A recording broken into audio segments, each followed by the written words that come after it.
Good afternoon to all. Today my topic is about unraveling the enigma of large periapical lesion. So how a large periapical lesion turned out to be something else. So 27-year-old female patient came with a complaint of pain and swelling in the left front tooth region. She had a swelling which increased in size and pain which is sudden in onset and a lancinating type of pain.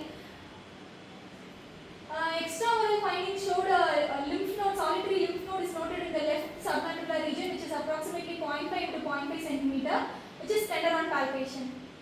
Intraoral findings showed solitary swelling in the region of 4-1, which is roughly round in shape, well-defined margin. And on palpation, it was sessile, soft in consistency, tender on palpation is noted, pus discharge is evident and compressible but is not reducible. So we went for a further investigation. In IOP it showed ill-defined radiolucency and as well as in OPG it showed ill-defined radiolucency in the mandibular anterior region. So we gave a provisional diagnosis as periapical abscess, but we had other thoughts like radicular cyst, traumatic bone cyst, or periapical granuloma or periapical cyst.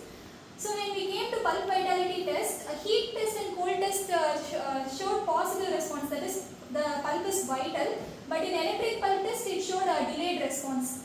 So the enigma is now the delayed response indicates the diseased state of the pulp.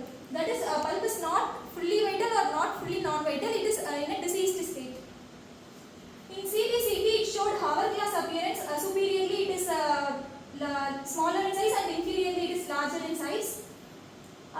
So we went for FNAC report. FNAC showed some infected cyst. We went for a surgical treatment and medication. A cyst was enucleated and 5 days antibiotic course was given. Medications like augmentin, flagyl, zerodol and pan-40 were given. Initially the wound healing was satisfactory, but after 2 weeks the same patient came with the complaint of pain and pus discharge. So we went for further investigations like microbiology test which showed gram-positive cocci. And the biopsy report came out to be, to our surprise, it came out to be chronic suppurative osteomyelitis. Post-op, the patient was advised for root canal treatment in 4-1 and advised 3 weeks antibiotic course. Other literature review which showed a rare case of chronic osteomyelitis with underlying radicular cyst. So a 44-year-old male patient came with the same pain and swelling with the pus discharge. And the OPG revealed radiolucency and the histopathology showed a necrotic bone. So osteomyelitis is a chronic infection of bone which involves marrow spaces and suppression, resorption, sclerosis and hyperplasia can be evident. Most common organism is Staphylococcus aureus. Depending on the separation, it is divided into suppurative osteomyelitis and non-suppurative osteomyelitis. Suppurative acute chronic and infantile, non-suppurative chronic diffuse sclerosing osteomyelitis, chronic focal sclerosing osteomyelitis and chronic osteomyelitis with proliferative periosteitis. Clinical features includes the same pain, trismus, etc. but pus discharge and fetid odor will be evident in osteomyelitis.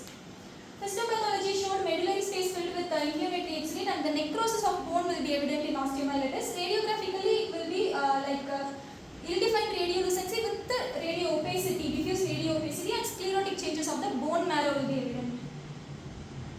Management, essentially you should be given empirical antibiotic therapy and some analgesic drainage debridement and adjunctive therapy like sequestration, decortication, hyperbaric oxygen therapy.